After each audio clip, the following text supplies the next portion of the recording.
Good morning, everyone. Good morning. Yo. All right. I'm having camera troubles. I don't know why. When I start up OBS, I don't know. I'm honestly just having OBS problems in general. But morning, everyone. Got a good spread today. Happy New Year. It's 2025. And yeah, you know, nothing new here. Already doing the changes that I wanted. Kidding. All right, got a good spread today. Got some crypto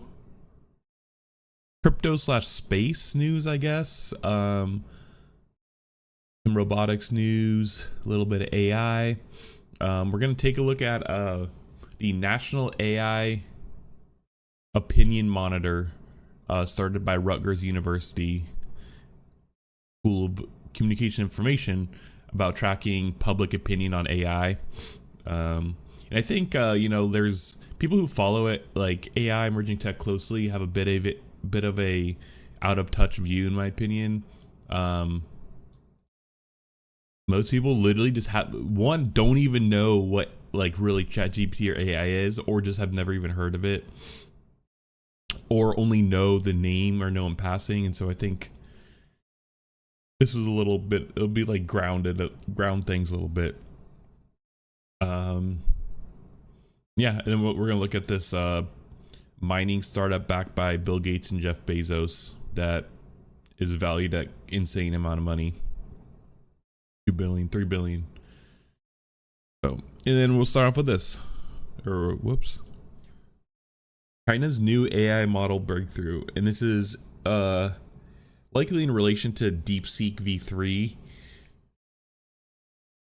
which we covered DeepSeek v2.5 on stream, and I've talked about DeepSeek a bit, but let's watch this. Oh, whoops. All right. As big tech is getting hammered in today's sell-off, CNBC's Magnificent 7 index dropping more than 1%. Well, there's a new emerging threat to megacap's massive spending and America's dominance in the AI race. Deirdre Bosa digs into that for today's Tech Check. Hey, Dee. Hey, good morning, Leslie. So here's a name that our audience may want to write down: DeepSeek. This is a new free open source AI model that beats the latest OpenAI and Meta models on key benchmarks, and it was made for a fraction of the cost. Now, it was trained by a Chinese research lab that used NVIDIA H800s. That's a lower performance version of the H100 chips that are cheaper, more available, and tailored for restricted markets like China. Now, I've been testing it out this morning, and on the surface... Yeah, and that's the key there, is they say tailored for restrictive markets, because you can't... It's like, you know, if people think like ChatGPT and everything is like, you know, restrictive and like woke isn't the right word, but like just restrictive, which it honestly kind of is. Like, it could, I don't even think you could like get it to swear. Like, it's kind of like a little too safe, I guess. I mean, not safe, but like, you know what I mean. DeepSeek is the ultimate one. Like, you can't talk about certain topics. I mean, I'm pretty sure banned from the platform still, because I asked it where COVID started and they just banned me. Like, that's literally, you know, that's what I'm talking about.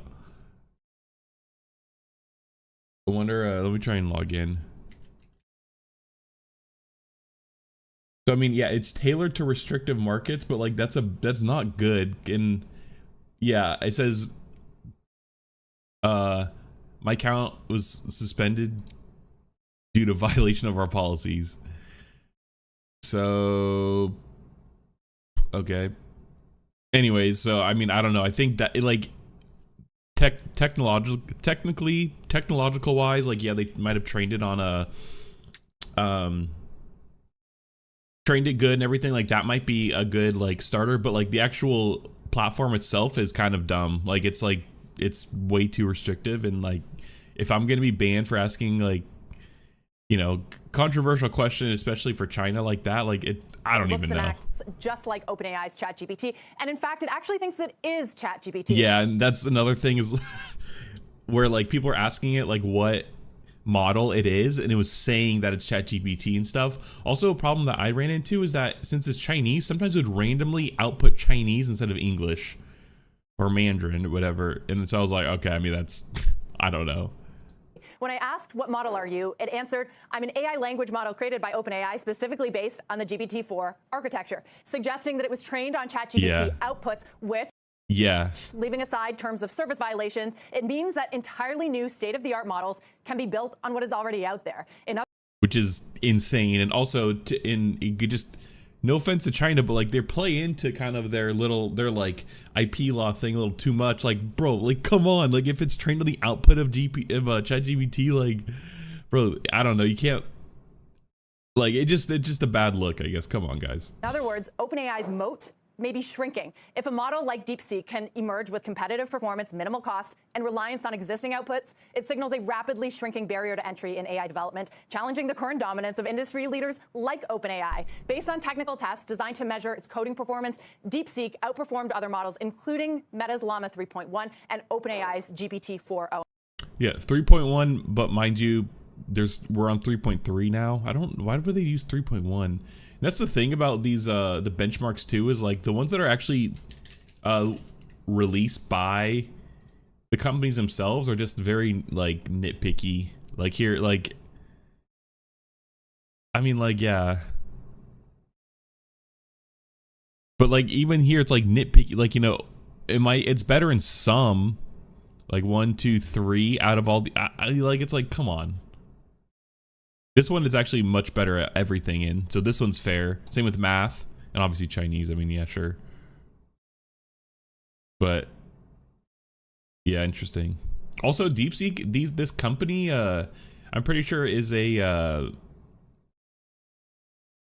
they originally trained it for, like, financial modeling and like algorithmic training. That's kind of what the company did behind it was trying to do. Oh, and by the way, those are the latest state-of-the-art models. And that led Andrej Karpathy, a founding team member at OpenAI, to post DeepSeek making it look easy today with an open frontier grade LLM trained on a joke of a budget. Now, to put that budget in perspective, it's pretty mind-boggling. It costs just $5.5 million versus hundreds of millions of dollars for Meta's latest Llama model and billions of dollars for GPT and Gemini models. This all raises an important question for investors. As the AI trade evolves and technological progress stalls, is training frontier models even a good investment anymore? Microsoft, Google, Amazon, Meta, OpenAI, they have made that a core mission over the last few years as they continue to spend billions building out AI infrastructure to train ever bigger and better models. DeepSeek did something highly competitive in just 2 months with dumbed-down GPUs for less than $6 million.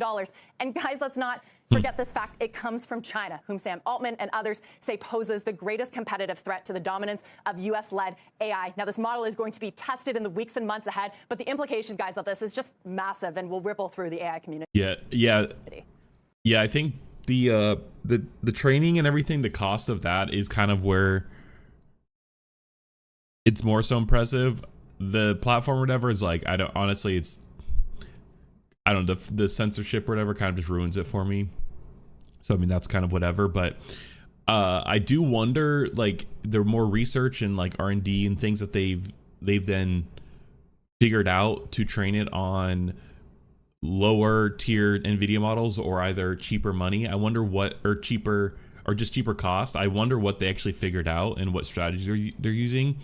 That is kind of worrisome in terms of China, because I mean, if China's kind of doing the centralization, kind of share everything with the government, and then they could kind of share it to everyone else to lift everyone up, then that's kind of worrisome.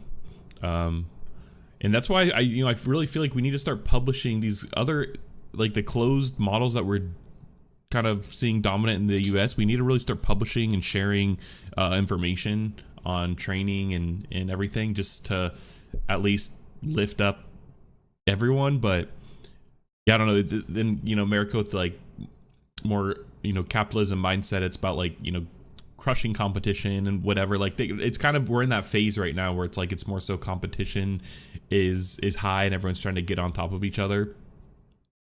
And I think we're gonna go through this phase before we kind of get to the enlightenment where it's like, okay, you know what, things need to be open, or to the eventual point where things are open or whatever. So I don't know. Let's continue. Wow, Deirdre, I mean, we've been talking this morning about obviously the CapEx that we're expecting to be spent in 2025 on exactly what you're talking about. What is the core competency then here of the Chinese? Obviously, they're not using the latest chips. They don't have the computing power. They're not even spending on that. So what are they doing well. And yet, I know, right? And yet, you're right, they don't have all those things. They don't even have access to H100s, and yet they have built a model that competes with the ones from OpenAI and Meta. I mean, they've done this out of necessity, using H800s, which, like I said, is a dumbed-down version of the H100. They've been able to do this, which essentially just means that these models are becoming more commoditized than ever. As that progress, the technological progress stalls, it's all about what can you build with the existing frontier models, and this is a perfect example of what. And this whole commoditization of AI models, I don't think we're there quite yet. And I think we're not there yet because they're not making money. And so I think there's going to be an adjustment for, like, these companies can't raise $6 billion like every few months, they can't raise $6 billion every few months. AI companies can't raise $6 billion every few months forever. They're going to have to start making money. And the commoditization, while they may be commoditized in a way now, it's going to shift and change once they actually need to make money, or they start running out of money. That's going to change. So I feel like until we actually understand how these, like, more frontier model companies are going to make money, I don't know if it's safe to say that, like, kind of AI has been commoditized. I think it's commoditized in the sense that, like, pricing is more so competitive. Pricing is more so based off preference, like they're just matching pricing, and so you could kind of go to any model and get similar pricing. I think that's kind of how it's being commoditized in a way. But I feel like we're gonna have to go through a shift in terms of, like, when companies start making or not making, losing money, or they just have to show profits on the books. Have to have built all the architecture, doesn't need those high-end GPUs, is able to do simply by taking existing outputs. It also raises questions between open and closed source models, right? They were able to do so. This is an open source model. That was always the fear here with Meta's Llama, is that it gives the Chinese an advantage. It turns out the Chinese didn't even need Llama. They just needed stuff that was already put out there by ChatGPT and others. Now, wow, Deirdre, I feel like this is going to be a huge story in 2025 and the geopolitical ramifications of all of this as well. Really appreciate it. Deirdre Bosa. Yes, but again, like, the fact that it's so... The fact that it's censored and it's tailored to those markets, it just, like, to me, actually sets it back in a way. I don't know. I guess I just have harsher feelings towards things that do that, because they're only going to be relevant, they're relevant for less things, I guess. I don't know. This looks interesting. It's to watch later. I really wish you could do, like, a unified watch later, like, across YouTube accounts. Okay, yeah, interesting. Yeah, DeepSeek V3.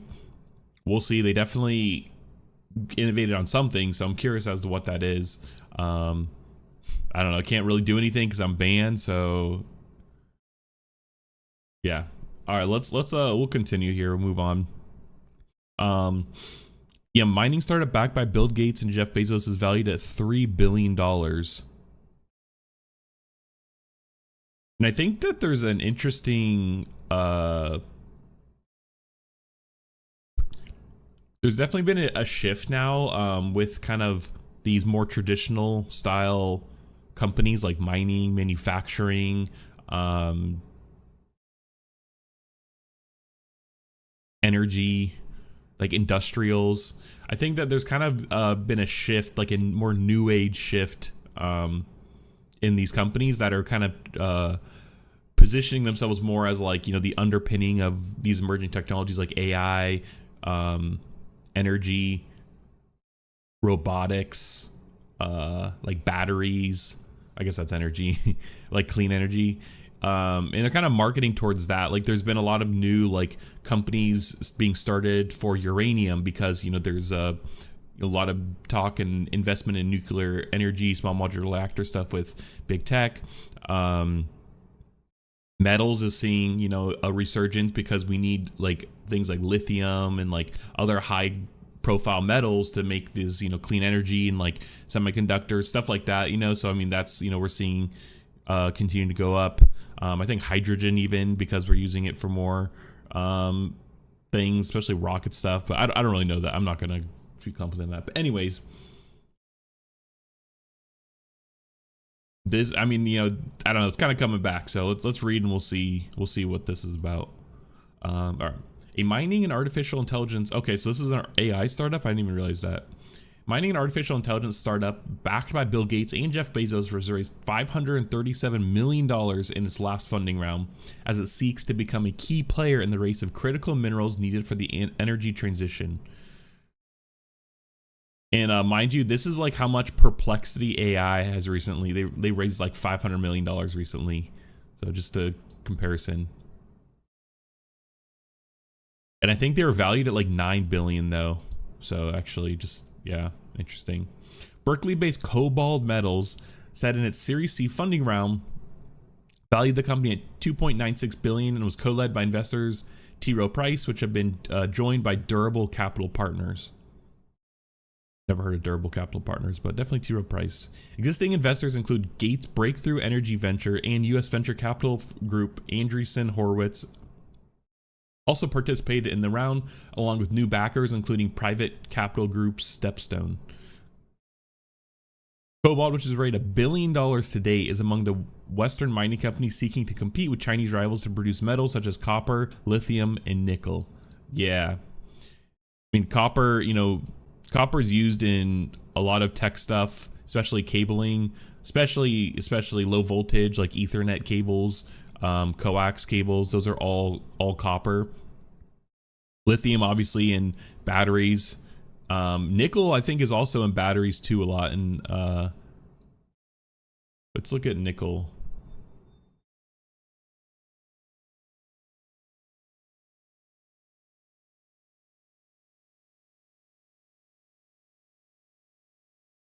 Stainless steel, 68% stainless steel, 10% and yeah, alloys, electroplating. Oh, interesting. But stainless steel.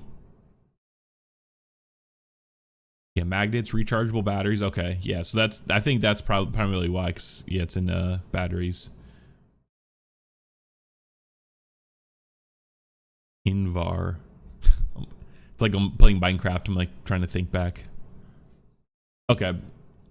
The metals are used in everything from batteries for electric vehicles to the defense industry, and Western governments have been increasingly seeking to diversify away from supply chains dominated by China.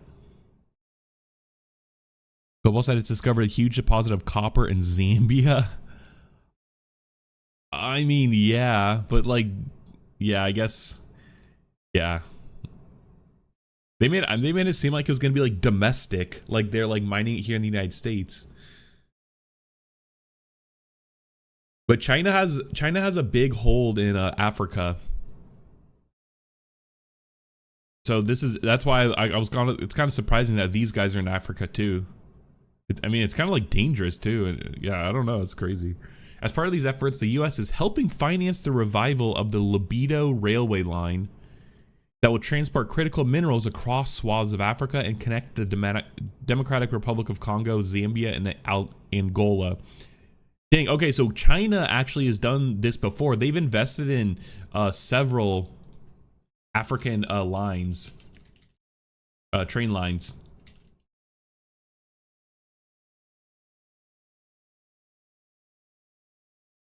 Let's see. Here's another Financial Times, but I think it's gonna be paywalled. Yeah, okay. Yeah, but I guess it's, yeah, China's been here we go. This is actually International Railway Journal. Perfect. China goes head to head with U.S. on African rail freight investment. China's $1 billion PPP proposal, I don't know what that is, to upgrade Zambia railway comes as the U.S. firms. Yeah, wait, this is directly related to that. Because they're mining in Zambia, and they said that the U.S. connected Democratic Republic of Congo, Zambia, and Angola. So that's interesting. There's actually, we're competing in Africa with China, U.S. versus China.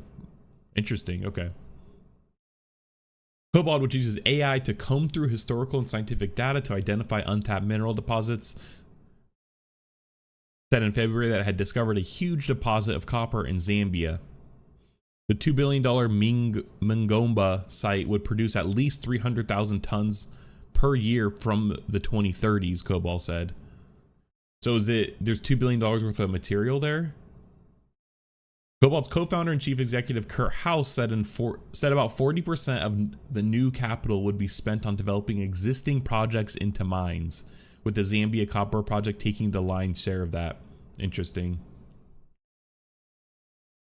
The company, which uses OpenAI's generative AI technology as well as more traditional AI, probably like rules-based machine learning type, plan to add at least 3 jurisdictions, including Finland and Botswana, House said, adding that he's excited about the prospects for lithium mining in Canada. Jesus Christ, this guy's mining everywhere.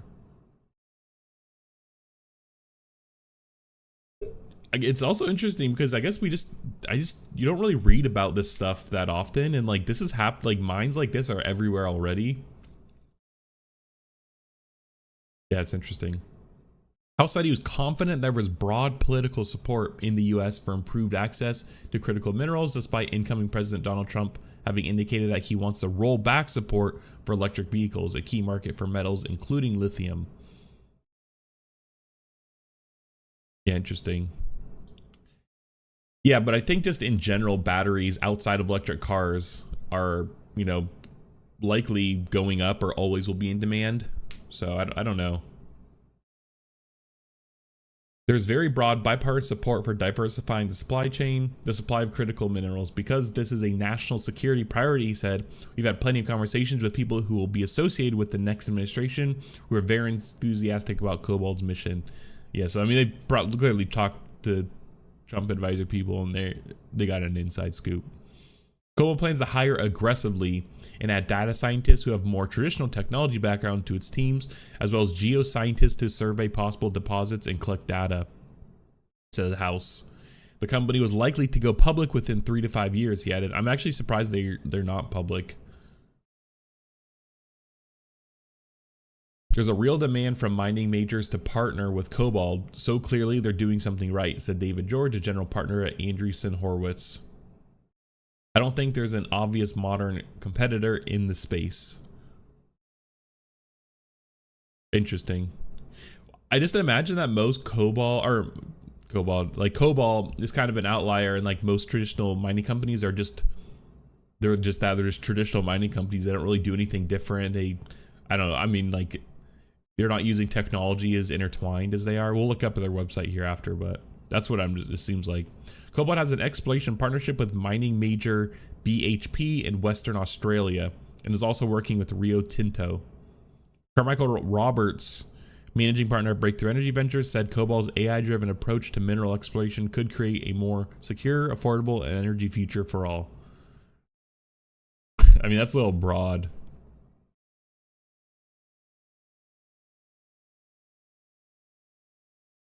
There's been quite a lot of reporting on this.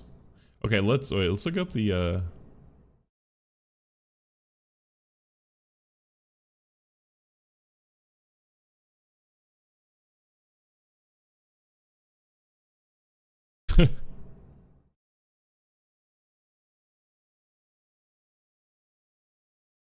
Is your AI going to complete all the feasibility studies, build all the mining equipment, dig out the ground?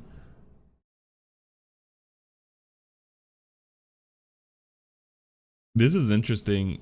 Let's give it a tech PE because, yeah.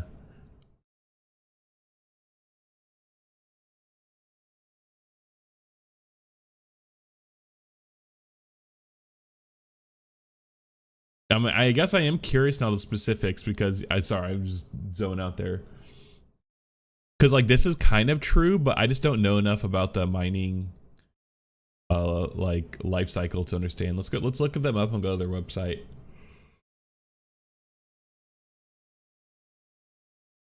Cobalt mining metals. Artificial intelligence and HI, something else intelligence.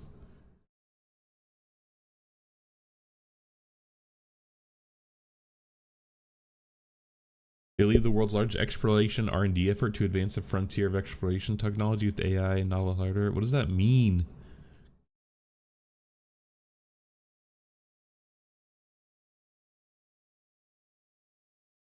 Few science leads have been part.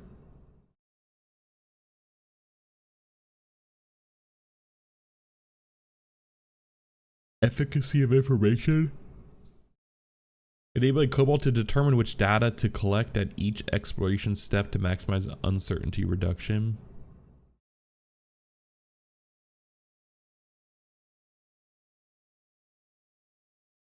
Interesting. I don't know. It seems kind of like marketing speak.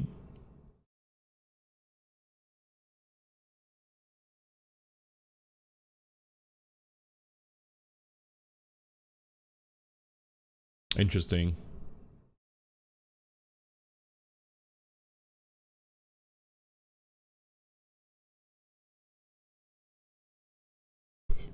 These are how they do it. Yeah, I don't know. Okay, interesting. Anyways, they got a lot of funding, so I guess we'll see if they could pull through. It seems like they have a while though until they actually start mining. 2030s. I imagine it takes quite a while to actually get everything set up and actually start getting down to where the like minerals are, whatever you're mining. Interesting. Okay, let's look at Space Coin, and then we'll dive into some robotic stuff.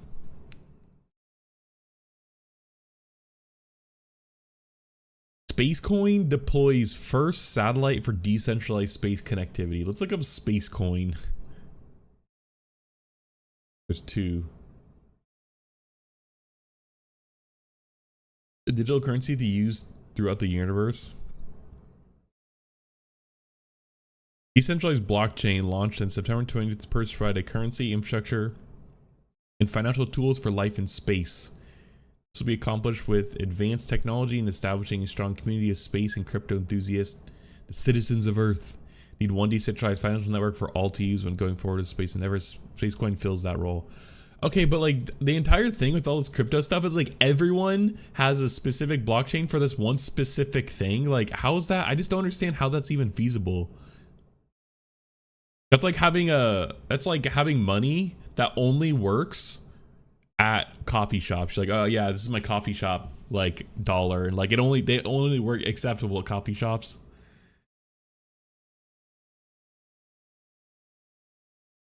I'm probably like off. It's probably not fully true like how it is, but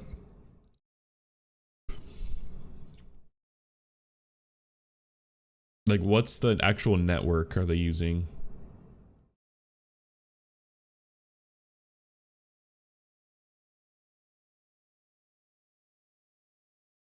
Is this the actual company though? Honestly, I don't even think this might not be the same company. 2021.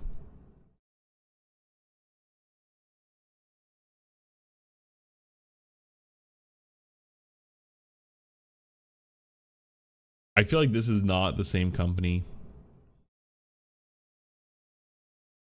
Yeah, this is it. Spacecoin.org. Is this the same?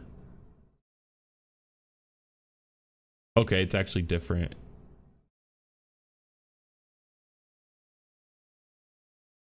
Okay, so they actually pulled shit off. I'll follow these guys. They actually launched something. Like, they've done more than most space startups. Like, not even this, like, in general. Happy New Year, man. New Year. 2025, let's go. Do a good year.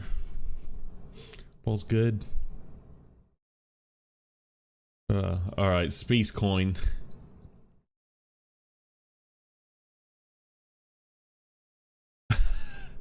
The aesthetics of the satellite honestly just look cool, if I'm being honest. Like, this actually looks neat. I don't even know. Okay, let's actually read this and then we'll look at the company. Spacecoin said it's successfully communicating with its recently launched debut connectivity satellite. Jesus, that's such a mouthful. Designed to test technology for decentralized space-based network sharing by multiple investors. Decentralized space-based network.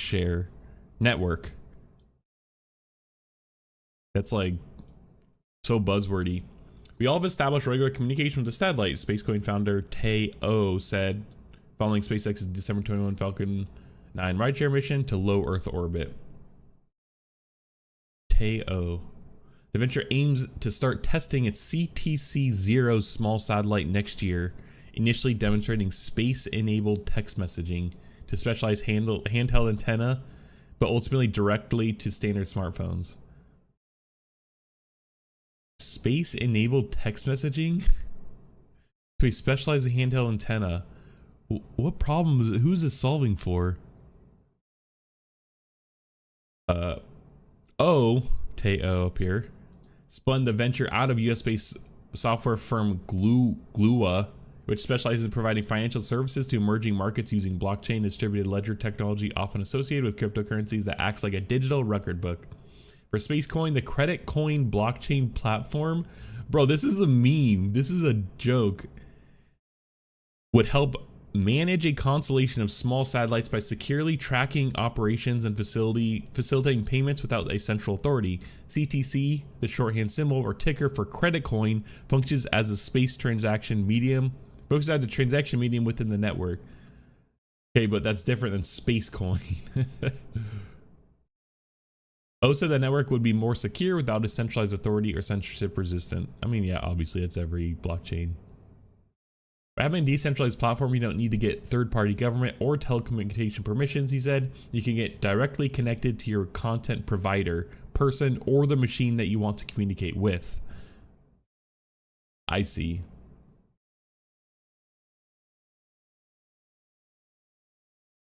Who's Glua? I don't know if I'm saying this right.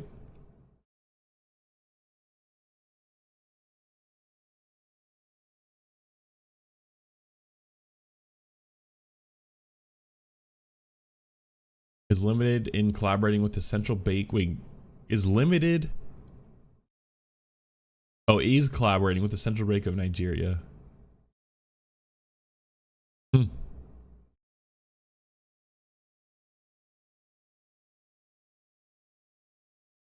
that it though? Our team's experience, it's so Space Force, NASA, Lockheed Martin, DARPA. I'm kind of confused about their relationship with, it seems like it's just Spacecoin. Like, why would you need a NASA engineer for like money transferring?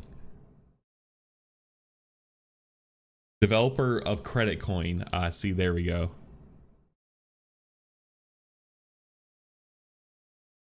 Bro, how does that have 100,000 followers?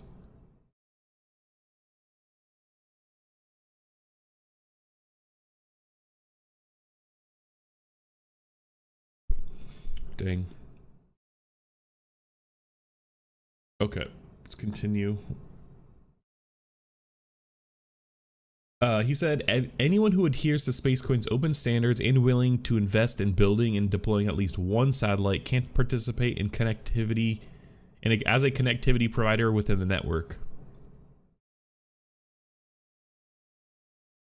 Building and deploying at least one satellite, that's kind of cool. Investor would get pro rata shares of revenue depending on how much their satellites are used within the broader constellation. Let's say you are a Nigerian telco and launching satellites just to cover Nigeria.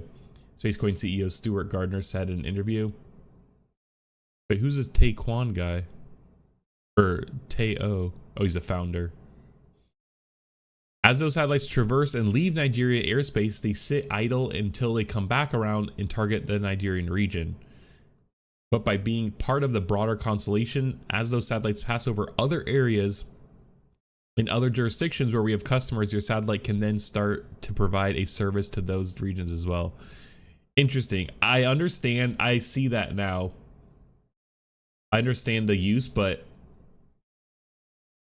you have to they'd have to do this and negotiate this before they launch the satellite, it seems like. And like, I don't know what the specifics are for their protocol and stuff, but we'll look at a sec. I don't know. It's interesting. It's a cool idea though. Seeding the network. The CTC-0 prototype was based on Bulgarian manufacturer Eurosat's 8U model about 8 times the size of a standard CubeSat, measuring 10 centimeters a side. That's still way smaller, smaller than I thought. This seems a lot bigger. CTC-1 slated to launch next year would be 16U, according to SpaceCoin. And the venture plans to start transitioning from nanosatellites to microsatellites to significantly boost performance from CTC-2. We'll also be open sourcing our designs for our payload and technology, Gardner added, so that other satellite companies, manufacturers, and other people who are interested in the space economy can participate in the network. Over time, as other companies join our network, it starts to become increasingly decentralized. Yeah. Using funds from Glua, Gardner said the startup already has several other satellites in the works to help seed the constellation next year. Yeah, I mean, seed it is the lead, like 3 satellites to seed it. Like, come on, you got to get more than that. Initial satellites would be designed to provide connectivity in the hundreds of kilobits per second range, enabling text messaging and connectivities for small tracking and monitoring devices. Yeah, hundreds of kilobits, bro. Yeah, you can't. You're hardly browse. You can't even browse the internet. Yeah, like tracking, like pings, like essentially just radio. Depending on the performance of the initial satellites, future spacecraft will eventually be geared for higher data rates to support voice calls. The venture declined to detail the number of satellites it's planning and when they could launch. Okay, what?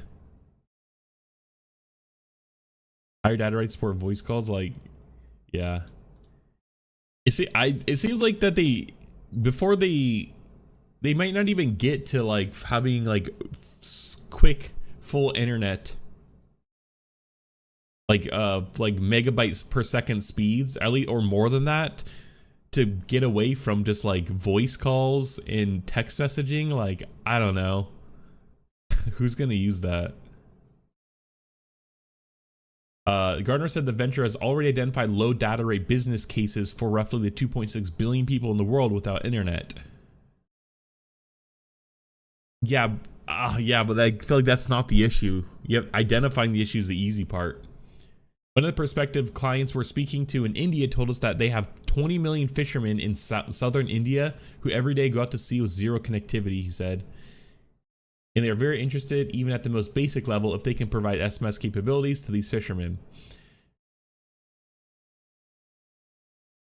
Okay, wait, let's continue reading, and I'll share my thoughts. According to SpaceCoin, sharing infrastructure via blockchain protocols could help the company reduce monthly internet costs to around $1 to $2 per user in emerging markets.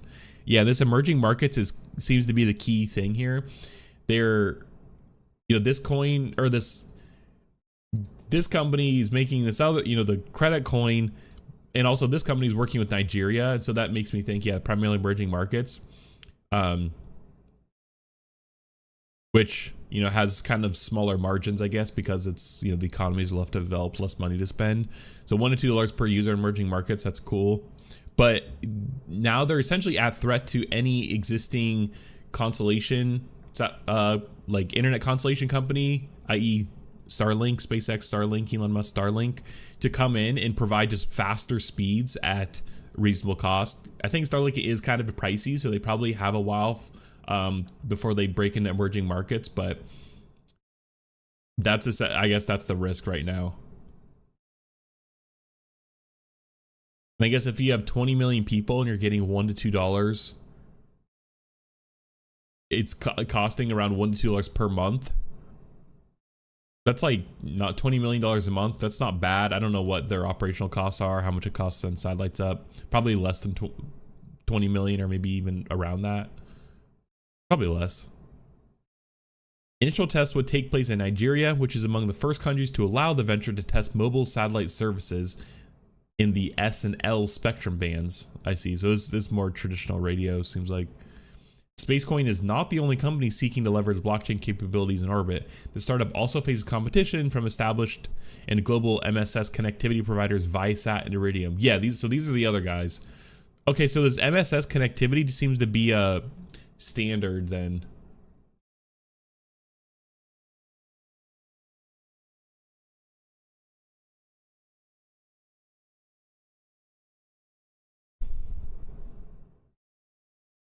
don't know what this place is. Meanwhile, SpaceX and others are seeking to use cellular frequencies to provide direct-to-smartphone connectivity in partnership with local telcos. Yeah, this is their big threat. Okay, let's look up their website more.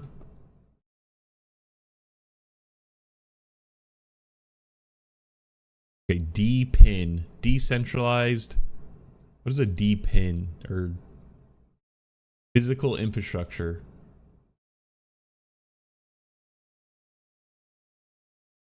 Are they the first? Built on Credit Coin. Credit Coin's built-in universal smart contract layer enables SpaceCoin users to pay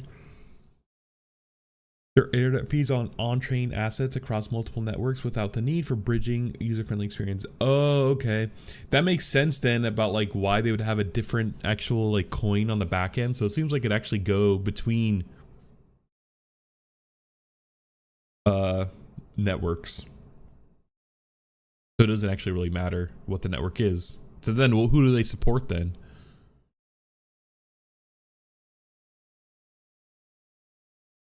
Unbanked users. I wonder if you could actually live without a bank nowadays. Like actually. Launch first satellite. I want to see like detailed the specs on their satellites.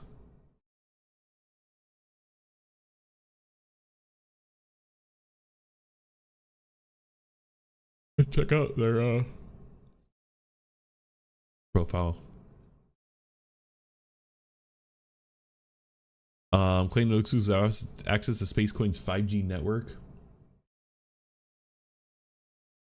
100 gigabytes free data. 100 gigabytes at kilobytes a second is actually a lot. This is actually the article we're reading right now. Interesting. This is cool though. I think like these, like having something like this, like the vision is actually cool. It's actually the execution, I guess, that, you know, is really what it comes down to. I don't know. I'm a bit of a crypto skeptic, I guess you could say. So I'm rooting for them because I think it'd be cool for it to actually work. But, you know, I'm being realistic that there's a lot of buy-in that needs to happen.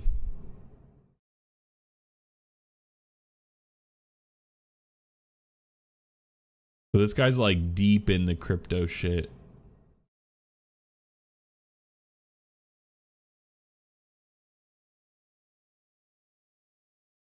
All right. Interesting. Interesting. Okay. Actually, let's see if their white paper actually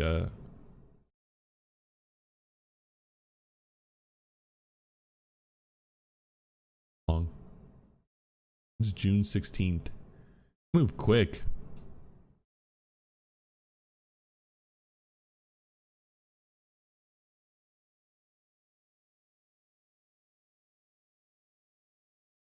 I don't even like interplanetary connectivity. That'd be so cool. Diversification from connectivity only to aerospace data and secure connectivity. Aerospace data? Oh, that's interesting.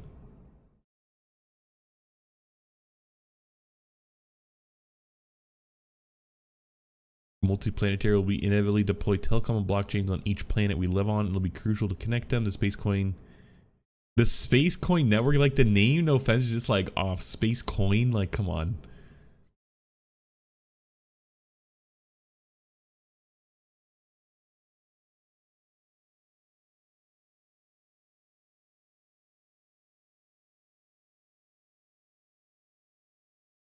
Interesting. Interesting. All right. Well, let's move on. That was way more crypto-y than I thought. I thought it was be more space-like, but whatever. Whatever. Okay, robotics. There's been a few robotics. Robotics is kind of the other on the rise emerging tech that's like I associate closely with AI, and we're seeing a lot of new startups and companies actually like actually having working prototypes or actual products that you could buy. There's that Chinese company, robot company like not Unilever. Ugh. I don't remember. We'll look at this sec. But the robots are getting cheap. The price is actually going down. So we'll see. Let's read into this. So Samsung pays $181 million to become largest shareholder of Rainbow Robotics. Rainbow Robotics. Samsung Electronics said on Tuesday that it has become the largest shareholder of South Korea-based robotics maker Rainbow Robotics, increasing its stake from 14.7% to 35% for 607 billion Korean won, I'm assuming, about $181 billion. Electronics giant, which paid $86 billion, about $59 billion for the 14.7% stake in 2023. That is acquiring the stake to bolster its robotics department and speed up development of humanoid robots. Rainbow Robotics will be integrated as a Samsung subsidiary. Interesting. And the deal is expected to be completed in February 2025. The company would also said it would establish a future robotics office directly reporting to the chief executive officer. The deal enables Rainbow Robotics to expand to overseas markets by leveraging Samsung's reach. This is like a strategic investment type of thing. Oh yeah, they're a straight up Korean company.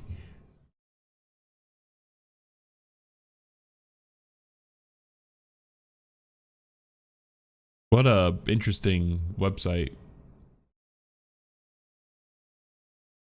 So they have a US branch. Oh wait. Okay, elevate your business with Korea's flagship Cobot, parallel quality, exceptional value. I see. So manufacturing robot, high precision, durable, dual arm platform for AI research and real world use.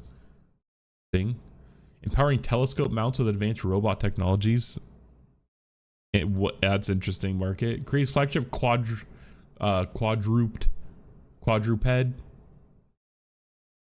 platform, world class technology. Okay. Looks cool. It's like the Boston Dynamics.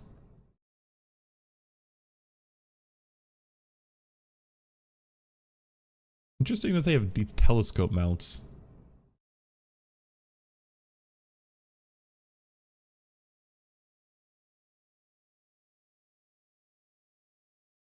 Wait, does this have a seat like a human could sit in that? That's so cool. Okay, let's finish reading this and then we'll look at the website. Rainbow, founded in 2011 by researchers at the Korea Advanced Institute of Science and Technology, has developed dual-arm mobile manipulators and autonomous mobile robots for applications in manufacturing and logistics. It has 86 employees. Wow, not even that many employees. That's crazy. With 100.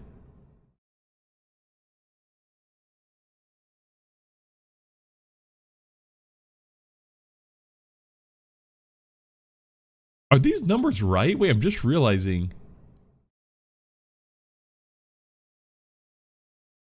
Yeah, they're saying $181 billion, but do they mean million?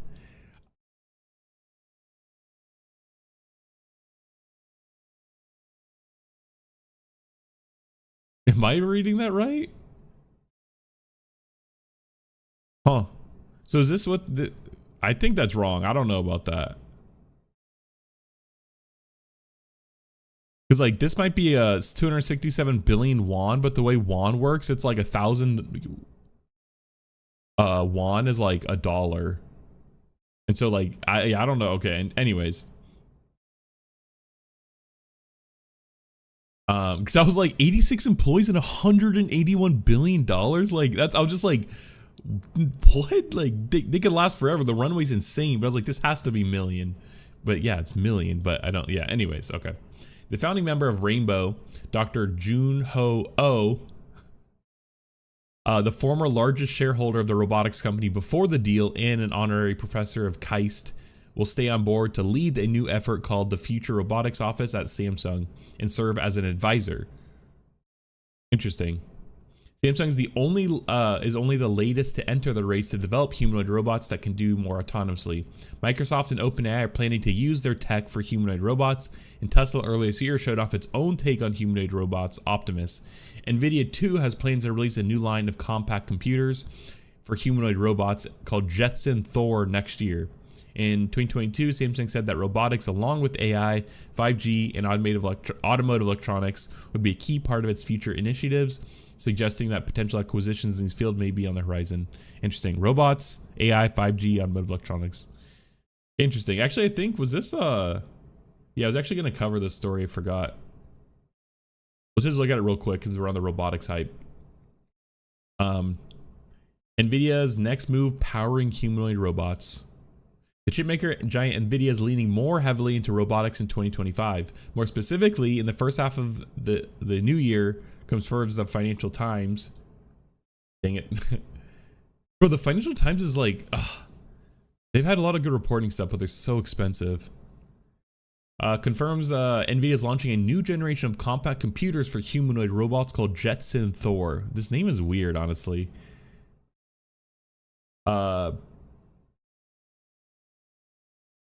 Yeah, it's a weird name. The move, which was expected, is part of an evolving years-long strategy. NVIDIA doesn't plan to compete directly with manufacturers like Tesla, but rather provide the hundreds of thousands of robot makers in the world with the kind of underlying OEM, as its vice president of robotics, Deepu Talla, told reporters last month in Tokyo.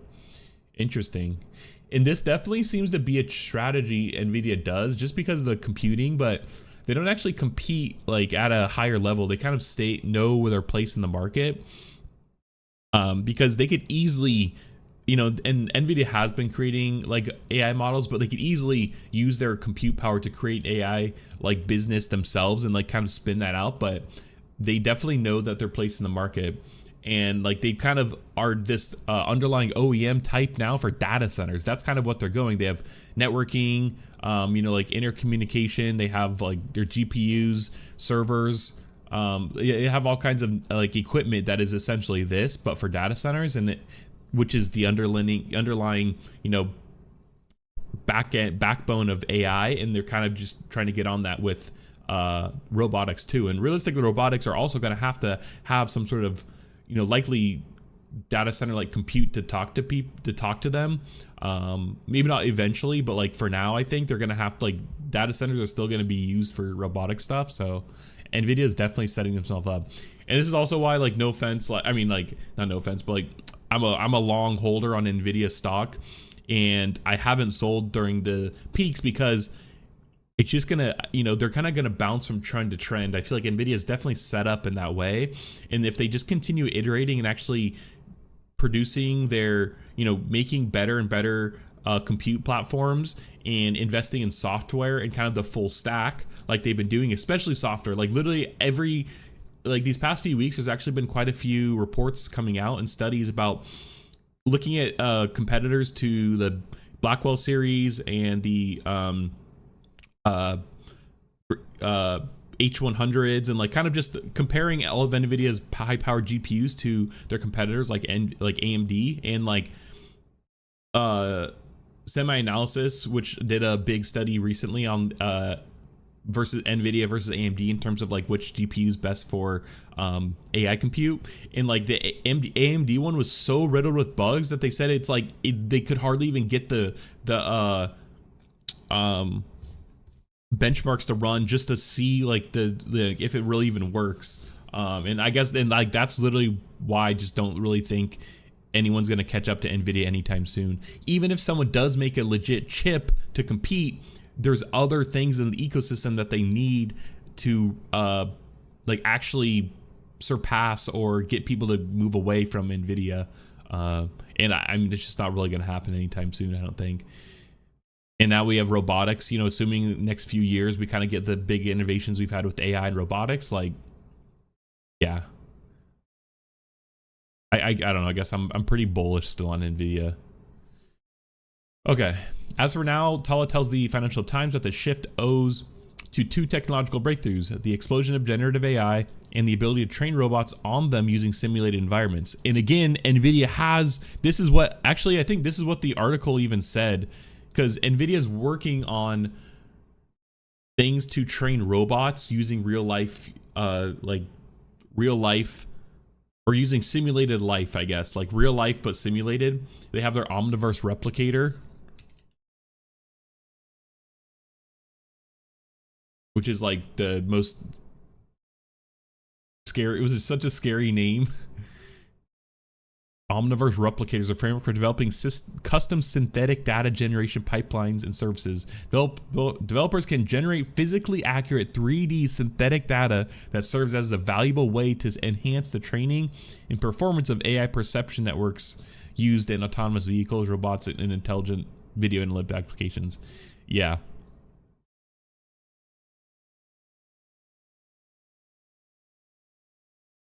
Like, this is crazy.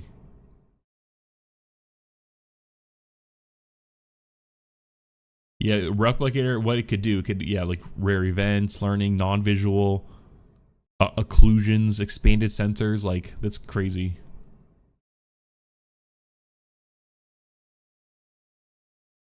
So anyways, yeah, NVIDIA is like definitely set up in the future. And the fact that they have, like the software is just their like cherry on top, really. That's like their big thing. That's their moat. And I've also read about how like AMD, they don't give engineers as much compute to play with as like NVIDIA does. So like if you're an engineer, you just have like, you know, GPUs, you have, you know, the compute that you're kind of selling or working on at your disposal to test things on. And I think you know, that's a big sign too. Like NVIDIA literally has their own, Jensen Huang said this, where it's like they train their own AI and, you know, and they have their own supercomputers and data centers. And at night, he's saying like, you know, everyone's home, like they have, you know, tests running and stuff on their own data centers. And I think that's another important competitive advantage that they have. Yeah, what NVIDIA isn't saying, but is also plainly the case, its push into AI-powered robots comes as major customers like Amazon and Google work to lessen their dependence on the outfit's AI chips by developing their own. Yeah. Crazy. Okay, let's look at this Rainbow Robotics. I want to know what this chair is right here.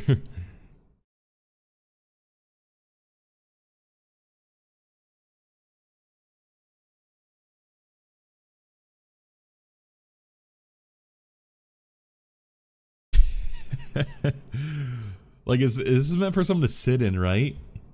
2019 Pyeongchang Winter Olympics torch relay robot.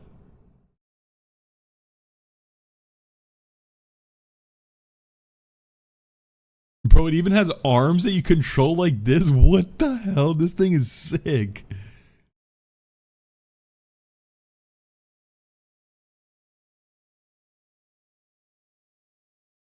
This thing is so cool. I wonder videos of this.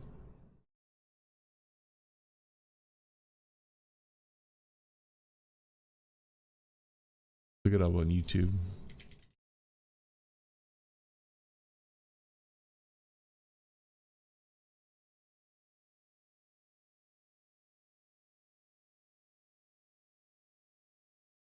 This thing is so cool. It's like a mech.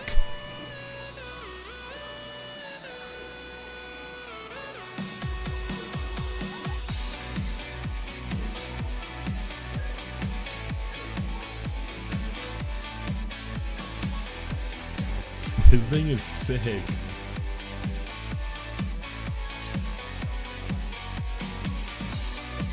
This kind of robot can be used for carrying person from A point to B without his or her physical effort. That means it can help for the disabled person. And also, this arm is very powerful, and this arm can be used for carrying heavier materials. We are thinking of these possible applications in the future.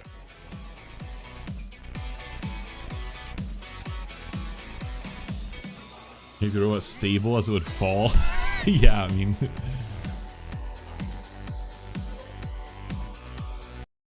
Kind of tech isn't cheap to make, but Rainbow Road said it should cost under $1 million. I'd hope, bro. robot is not ready to. This guy's like hiding back here. Yet. Instead, it can be used for more entertaining purposes.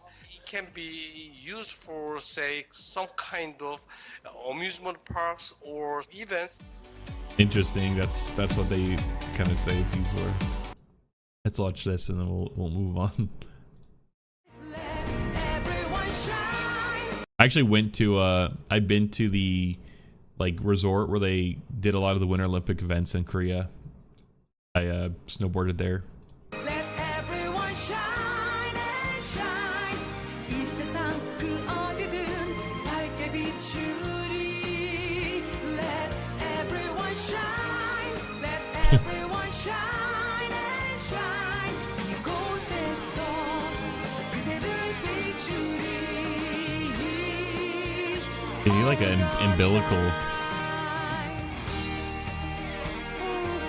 Interesting. Shit, I'm probably getting DMCA'd or some for that. I didn't even think about it. Whatever. Yeah, anyways, it's cool. This thing is cool.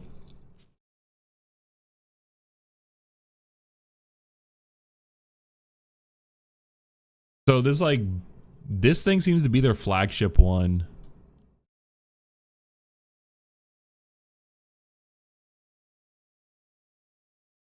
Telescope mount's interesting. Yeah, these is probably like where the real money makers is, these like manufacturing arms. Serving robot.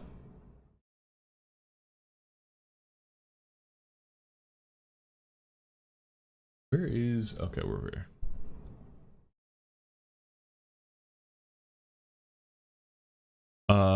Can be used in various fields such as crime prevention, patrol, and military services. Bro, no.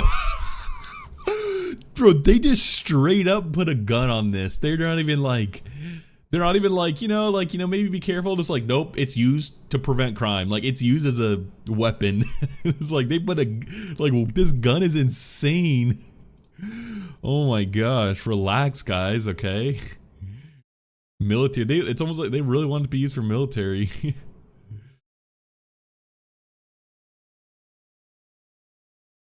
That's funny. Okay, geez.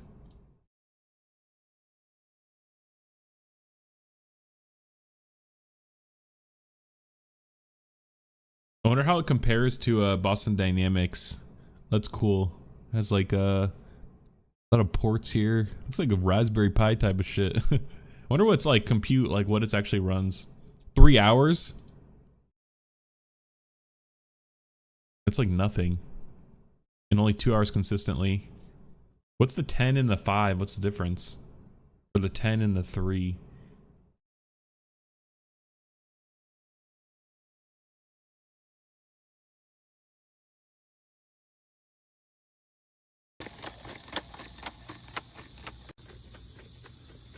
This is 2 years ago.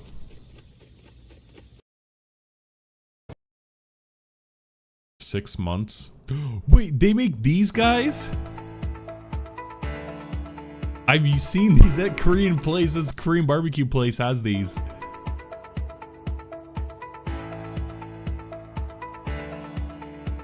Bro.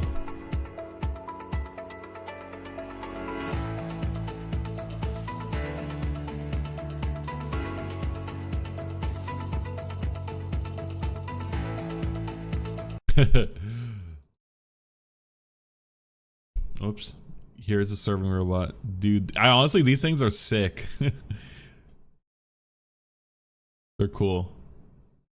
Like, I just want like 20 of these just like running around doing shit. Like, I just kind of like them doing stuff on their own.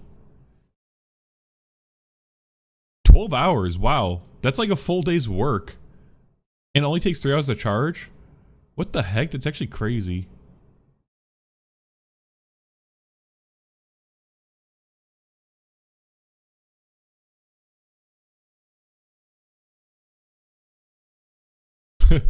Wonder how much they cost, actually.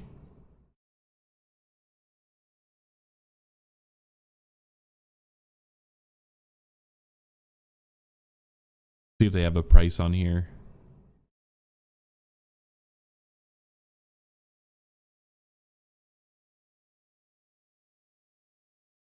have like a UI.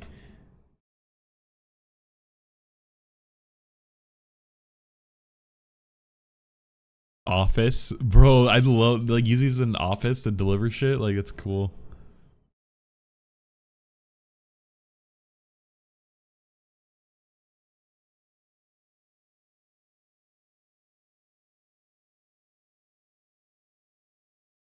How much is it? Oh, here I have to go through distributors. Oh, bro. I could probably figure it out, but I don't care enough. Okay, mobile manipulator. This seems to be kind of their like one of their flagship ones.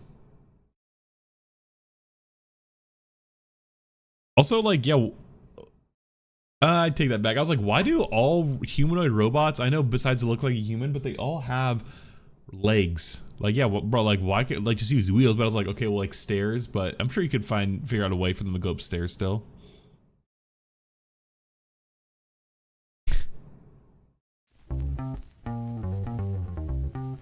This was 8 months ago.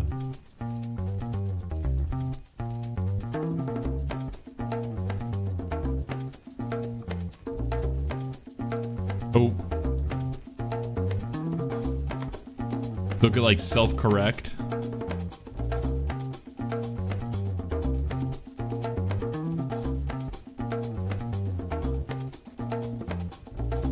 Okay, I mean, cool, I guess, yeah.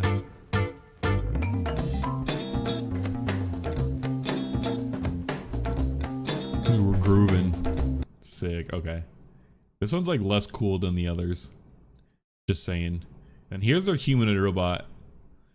Also, like, Asian humanoid robots, like, have a look to them. I don't know why, but, like, I don't know. They definitely just have, like, a look. Korea's humanoid robot. Wonder when this came out. This one just seems old. It doesn't really seem like it's, like, newer. 9 years ago. Yeah, this thing's been around for a minute. Wait, so what do they actually make that's new? Is there? It seems like they're these are like their main flagship things. Are these like arms? Yeah.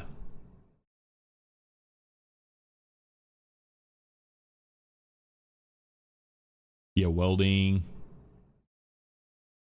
Interesting. They have a lot of arms. Like these things are probably hella expensive though.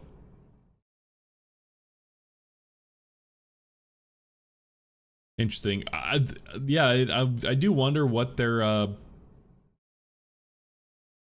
this quadruped robot must be like their primary thing, because they don't like nothing they have seems like cutting edge really, if I'm being honest, but I don't know, who knows. Cool. Okay, let's look at this. This is another robotic one. Now this is the this is cutting edge, and this is what TechCrunch shared this, which is like, it looks creepy, like it looks so weird. But Clone's Eerie Torso 2 sets a new standard for androids with a fully actuated lumbar spine and 912 muscle fibers under its, quote, skin for silent, lifelike movement. And yes, legs are on the way. Like, it just looks like so... yeah, weird. And its hands, too. You can see it's like, you know, muscles, quote, you know, fibers under there. You can see it's like the way its fingers even move is like, look at that.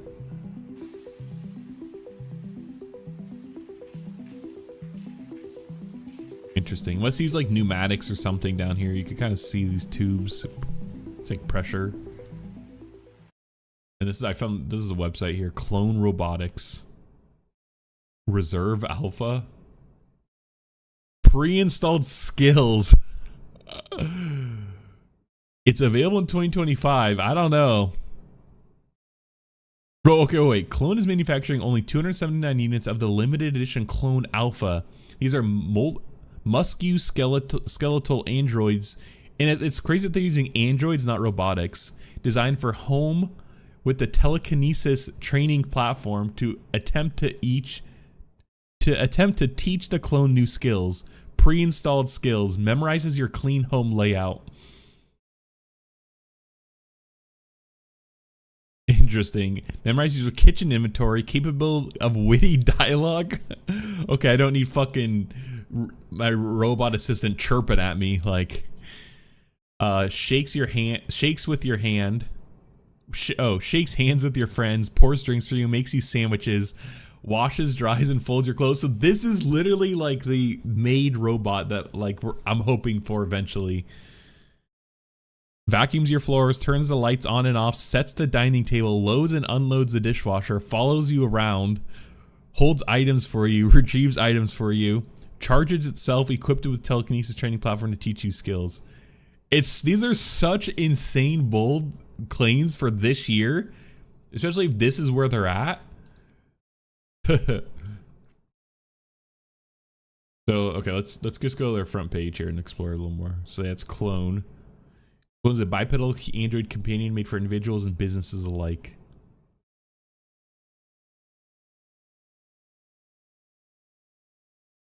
The most human level robotic hand in the world. Neoclone. Neoclone is a vision of limitless future of human beings in development. This looks impressive, but dang, okay. This lifelike robot hand can be made for. This is almost 2 years ago now, about a year and 9 months, 8 months, $2,800. Assuming this goes down though, 2 hands. I mean, like it's still pricey, but like it seems like it's a lot cheaper than it was before.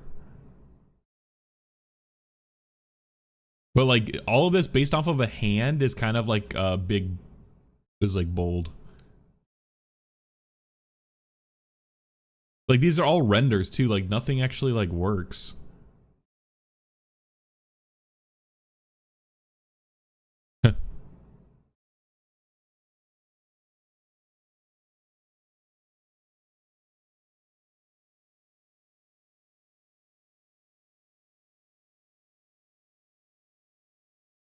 Interesting.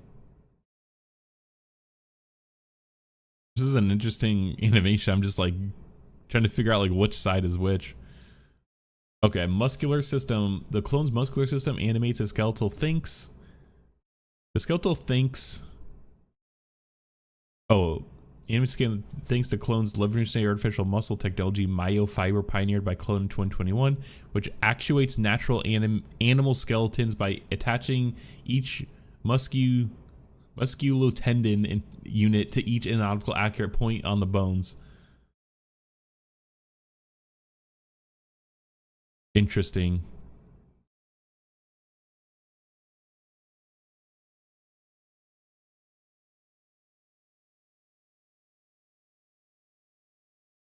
Skeletal system.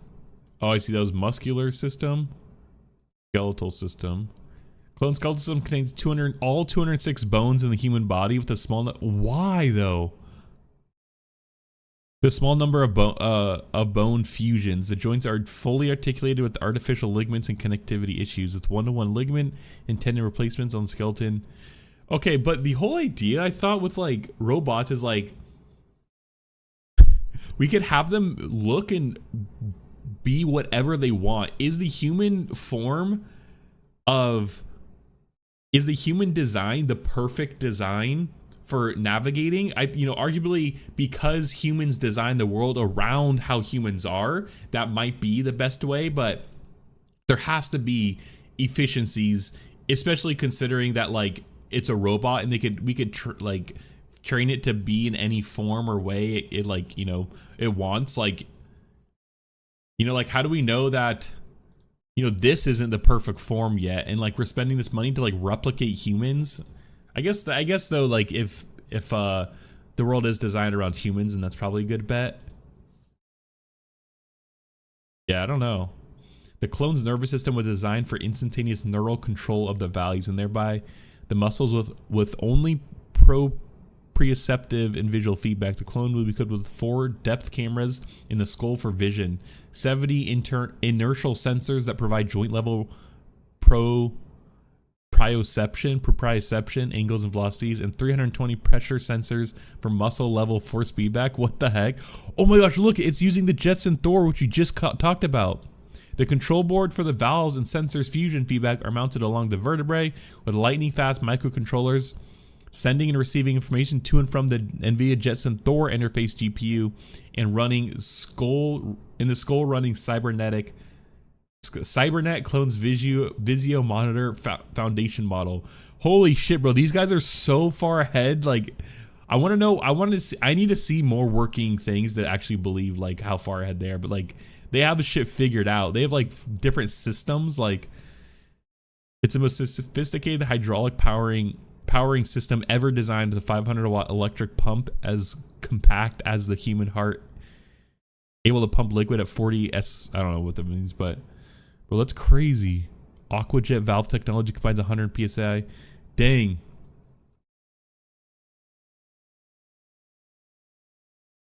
How do I reserve it?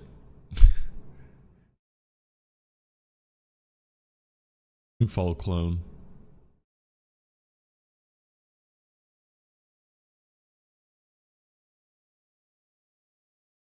I like how they just have like a body in the over here. The arms look so long.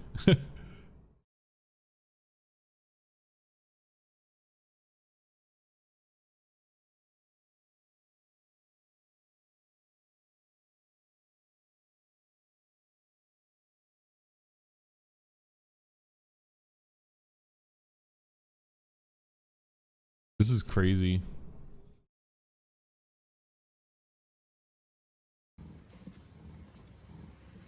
It's weird how it's silent. It actually is weird. The only advantage of pneumatics over hydraulics is the faster valve flow rate. Pneumatics is air, hydraulics is liquid, it seems like, right? Is the faster valve flow rate, which translates into faster muscle contraction speed, but human level speed is sufficient for clones' first fleets. Yeah.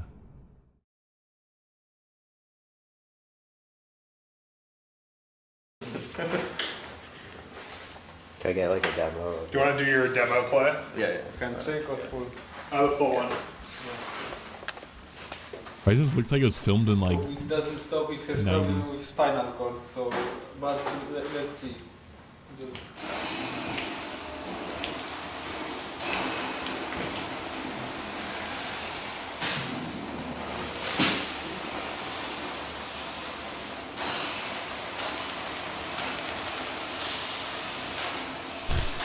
Crazy. Yeah, this recently happened, I guess. Okay, yeah, anyways. Crazy shit. Okay, let's take a look at this. We'll end on this here. I found this the other day. The National AI Opinion Monitor, started by Rutgers University. And it's just tracking public attitudes towards artificial intelligence in the United States. And they released a report maybe about a week ago, their first report. And I think it would be good to get realistic views on things. So actually have the report right here. Look at it here. Zoom out. I think it's good enough. Yeah, this was December, I think it was December 17th specifically, so it was like a week or so ago. Yeah, let's take a look at this and we'll see. Okay, notes on methods. Between 10/25 and 11/8/2024, collected a total of 4,700 responses from participants ages 18 and older living in the US. Surveys were conducted by Pure Spectrum, an online non-probability sample. I don't know what that means. With representative interlocked quotas for gender, age, race, ethnicity, and religion. And so that means, I think, that like they just try to get they had a quota to get like a diverse group to answer, I'm assuming. In addition to bouncing these mentions, we reweighted our data to match US population with respect to gender, age, race, ethnicity, region, education region, internet use, living in urban, suburban, or rural areas. Okay. So yeah, they know what they're doing. So hopefully this is a good overview of actually how people are feeling. Okay, just making sure that, okay, it looks good on stream. Okay, key takeaways. Public awareness and use of AI tools. Artificial intelligence has quickly become a part of our daily routine. We're increasingly exposed to these technologies, both at work and in our personal lives. The National AI Opinion Monitor tracks public perception about AI, offering a detailed look at attitudes across demographic groups. The insights we offer come at a crucial time as AI continues to expand into media, healthcare, law enforcement, education, and beyond. Understanding public sentiment is essential for policymakers, companies, journalists, educators, and general public. Yeah. This is the first of a series of reports which also include upcoming publications on AI trust, AI and the news media, AI jobs and regulation, AI knowledge. Sweet. Definitely going to cover these on stream, so stay tuned. Okay, key takeaways. Over 90% of Americans have heard of artificial intelligence, but familiarity drops for specialized terms. 51% recognize generative AI, only 12% are aware of large language models. Yeah, that's insane. So only really 50% have even know generative AI. Over half, 53% of Americans use generative AI tool. The most popular one is ChatGPT. 63% of Americans have heard of it. 37% have used it. Only 37%. And I want to know who uses it, like who has used it more than once or more than like 2 or 3 times, because I think that's the key. I'm actually making a video, and I'm going to be working on it after this year, about AI adoption with the technology adoption curve. And we're actually very early on in terms of AI adoption. Like arguably there's chances that it could still fail. There's actually, I don't have it with me, but yeah, there it could still even like not even like fully get to its full potential. I don't think that, but there's a chance. But anyways, yeah, it's crazy. Google Gemini is second, used by only 27%, followed by Microsoft Copilot 90%. Yeah, and I think, you know, because Google and Microsoft kind of the biggest, like, no offense, like normie one in a way, but also it's just in front of people more. Like, you know, they go to Google they probably use a Windows computer, like either personal or at work. They just use Google products like Gmail, whatever, and you know, they're kind of pushing on people. So interesting.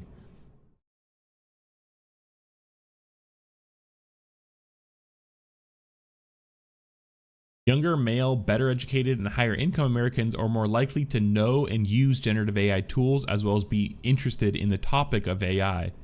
Interesting. Over a third of the users of popular generative AI services have accessed those platforms to seek information about health. Huh. Privacy and safety are key concerns around AI. Yeah, good. With 41% of respondents believing AI does more harm than good in protecting personal information. Wow, that's crazy.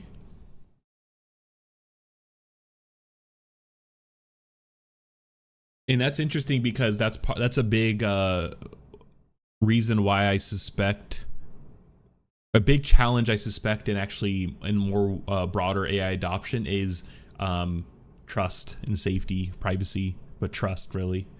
And the fact that 41%. Americans are particularly concerned about AI's influence on politics and news media, likely reflecting fears of misinformation and manipulation during the 2024 election cycle. Approval of AI depends on the perceived risk of the task it performs. While 48% of Americans support AI performing household chores, majority disapprove of AI performing surgery on them or driving them. 50%. So I wonder if this means that 57% disapprove and 43% approve.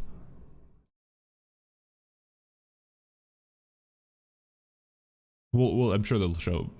29% of Americans report encountering AI-generated text and search results summaries at least once each day, while over 25% report seeing AI-generated images or videos daily. Most users, 86%, find AI summaries to be helpful. That is good, actually. That's way better than I thought. That's way better. Okay, so awareness and use. 90% of Americans have heard of AI. Fewer than half are familiar with more specialized categories like generative AI, and only about 1 in 8 recognize large language models. Okay, so they have it broken out. Holy shit, they actually have this way more in depth. So I'm assuming this is income, age, race, gender, college education, and where they live.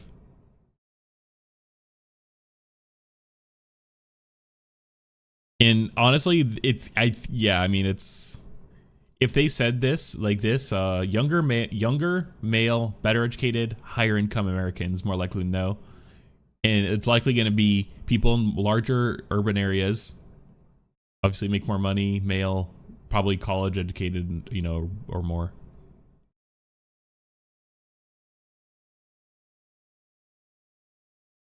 Okay, I was like, I wonder if it's all going to be like that, but it's actually not. It doesn't seem like it, I mean, this doesn't really seem to be the case. This is interesting. Also, I would assume that this is interesting. Some high school are less, but college, it matches. This is interesting, actually, huh?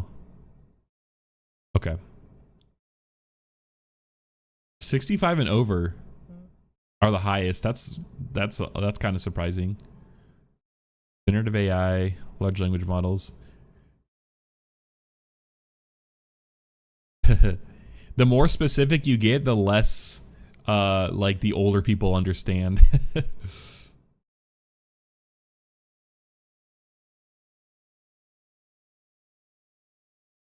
This is pretty even spread, actually. Fortunately, this really isn't. This is interesting. This is about even. Yeah. Young adults age 18 to 25, graduate degree holders showed higher awareness of these advanced concepts, with over 2/3 knowing about generative AI and up to a quarter familiar with large language models. Older Americans are least aware of those technologies, only 4%. Oh, wow, they have more. Oh, yes, this is cool. Oh, yes, and they have it only once or twice.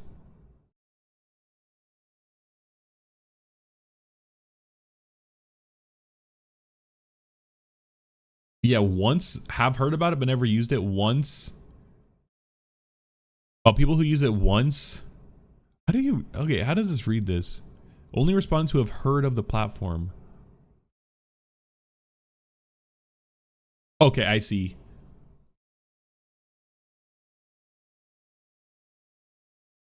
So of the people who have heard it, they've used it once or twice, once a week, or more than once a week. So assume. So it's please select all that apply. So so I think I'm just trying to picture how this actual data is and like what these make up. So of those who have heard it, 11% of them have used it once or twice, 10% have used up to 1 week, and 17% have used more than a week.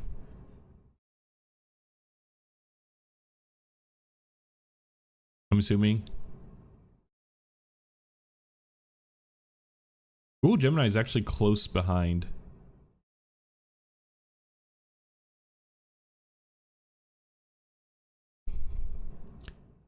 I guess how do you read this? So is it safe to say you could add these up and say that it's been at least once, but that's more, but that's only 26% of all of them.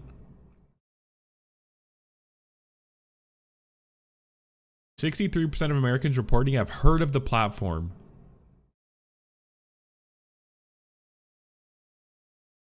Is that adding these up?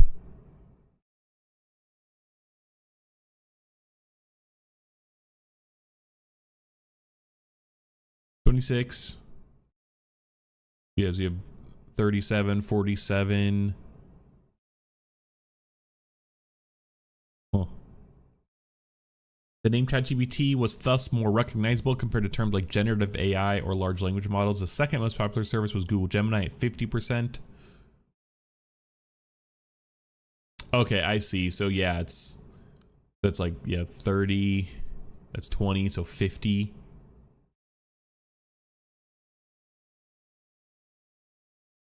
I see now. They're asking people, have you heard about it, but never used it?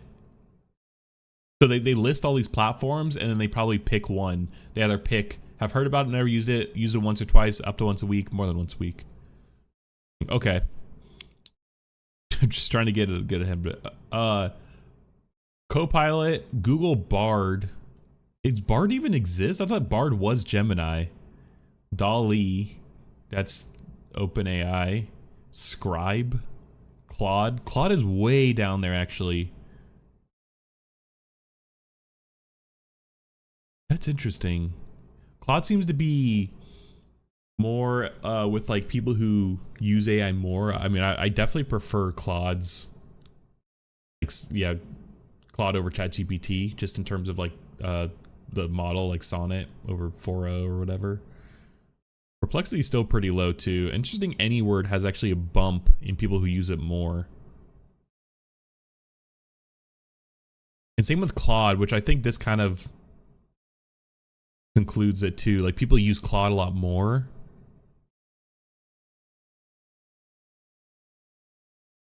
Interesting.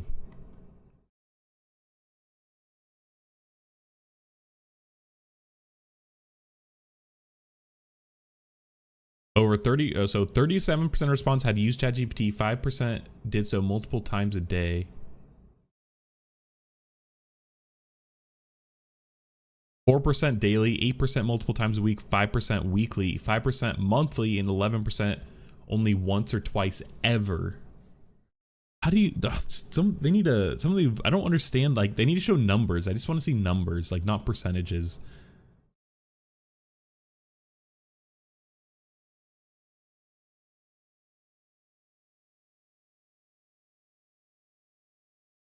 Interesting.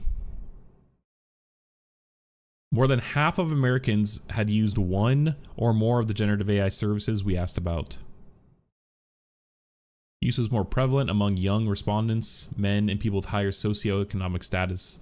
Generative AI platforms were used by 60% of the men compared to 47% women, 70%. Yeah. Interesting. Generative AI services used across demographic groups. Patients who reported using ChatGPT, any of the listed services.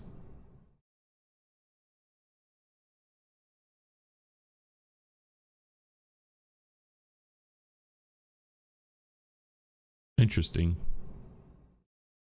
This demographic makeup of ChatGPT is actually really interesting too. Although it actually does match the this.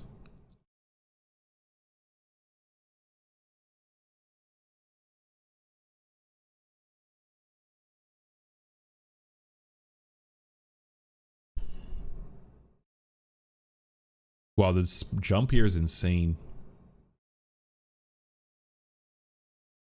36% respondents were very or extremely interested in the topic. Men more likely to be highly engaged, with 44% very or extremely interested compared to 27% of women.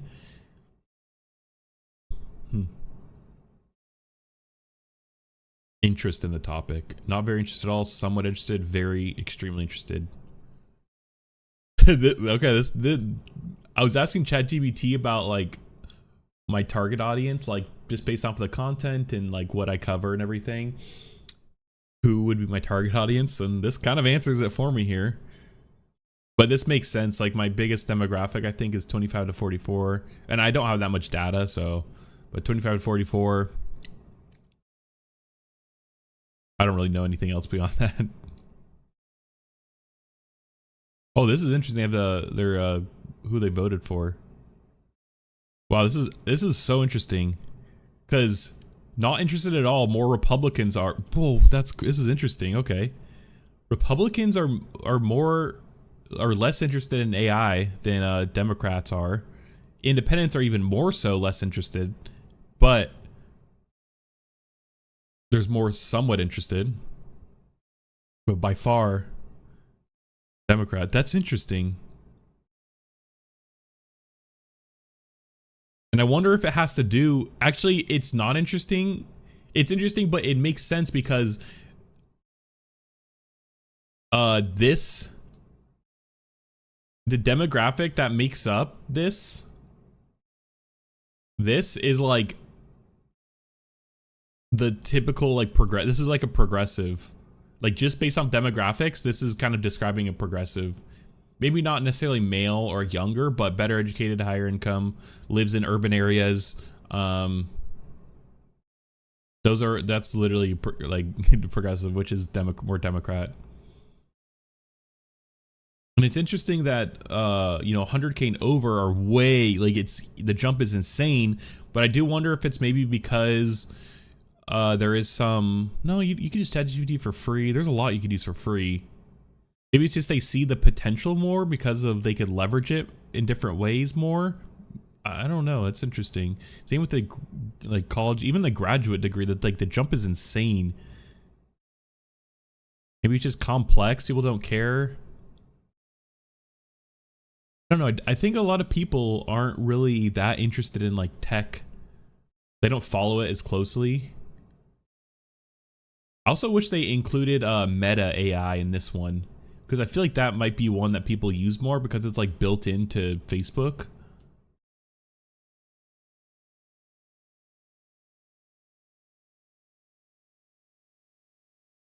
Interesting.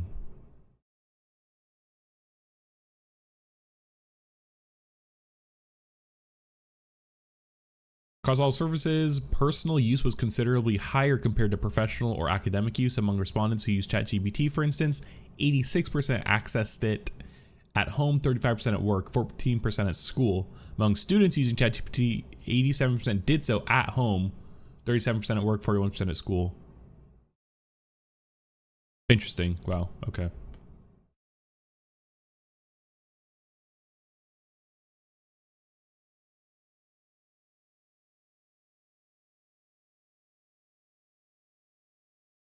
Jasper AI. So that's interesting. Copilot. I can't believe Copilot is like low. I assume this is the biggest professional one. So people like casually using Copilot. So okay, let's see the most. ChatGPT most for personal. For work, it's copy.ai. What is copy.ai? I've never even heard of that.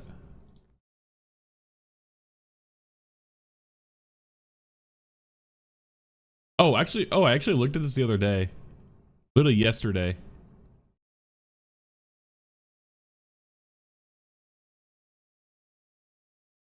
Yeah, they like, I don't know, there's like marketing or something.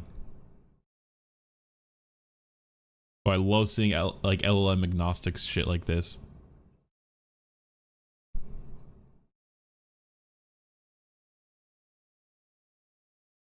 So next most is Claude. Oh no, Perplexity. Oh, Perplexity actually tried to copy AI. Oh, that's interesting. That's interesting.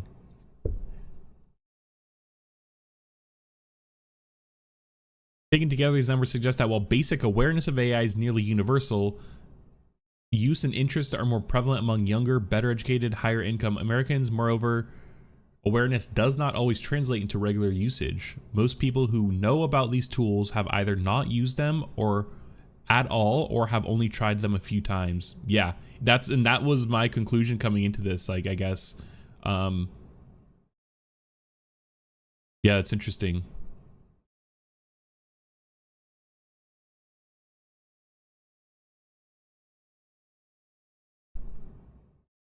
Interesting.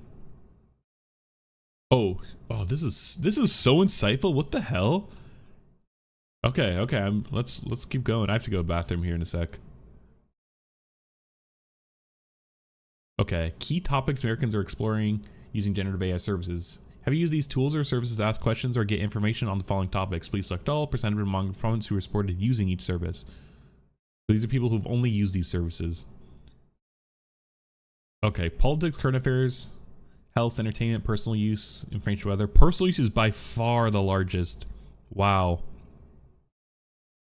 That's crazy because, like, I guess I do kind of use it personal, but like I use it in like more project, like supplemental like that. Entertainment, Claude. It's interesting. Perplexity, personal.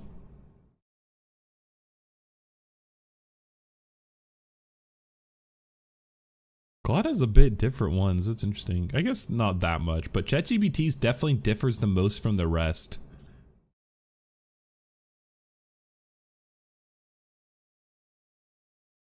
Okay, politics, the most is Perplexity. That makes sense. Okay.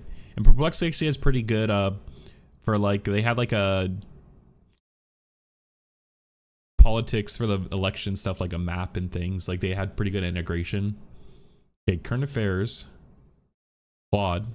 I wonder what that means though. Like I wonder like okay, wait. Ask questions or get information on the following topics. Okay. Health. Claude. Entertainment. Tie between Google Gemini and Claude. Personal issues. ChatGPT. Utilitarian. Copilot. Okay. I'm just making an assumption here, but okay, think about this. Copilot, it's built into the computer. Who uses like I mean, and I might be offending people if like you actually use Copilot, but like it's boomers. Copilot's the boomer one, and that's why it's the most for utilitarian information like weather, travel, because like that's what boomers do. You know, they use MSN still. They probably use Edge still, and you know it's like I could see my mom like doing something like this. You know, no offense, mom.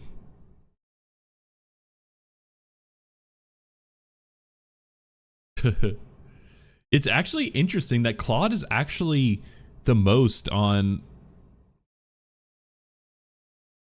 like, you know, essentially 3 of them. And I think that goes with my hypothesis too, that kind of people who use AI more like use Claude, prefer Claude, and like they're more likely to probably follow current affairs and like be more in touch with like health stuff. I don't know. ChatGPT, the most widely used platform, leads in providing information on personal topics, followed by entertainment, health, and both current affairs and politics. Additionally, 25% of ChatGPT users reported using it for utilitarian information such as travel or weather. Other tools like Google Gemini or Claude saw higher usage for entertainment, with 46% of respondents going to them for that purpose. Notably, over a third of the users of each platform had accessed it to seek information about health. Perceived frequency of encounters with generative AI content online. I actually had an idea called I posted called Slop or Not, and it's like someone could guess. You have a AI. You show something that's AI generated, likely a picture or some text, and or you show the user a piece of content that's like a piece of text, a video, picture, and it's either AI generated or not, and you have them pick which one they perceived as, if they perceive it as AI generated slop or not. And I feel like the actual data behind it would actually be pretty useful and interesting to understand like what people perceive as AI generated or not. And again, this is perceived, so this is only things that they perceived. And like you could see, not sure is actually the biggest one, which is interesting. Multiple times a day, though. I don't know how I believe this, though. I don't know, actually, because if you use Google multiple times a day, then, like, I mean, you're seeing any summaries.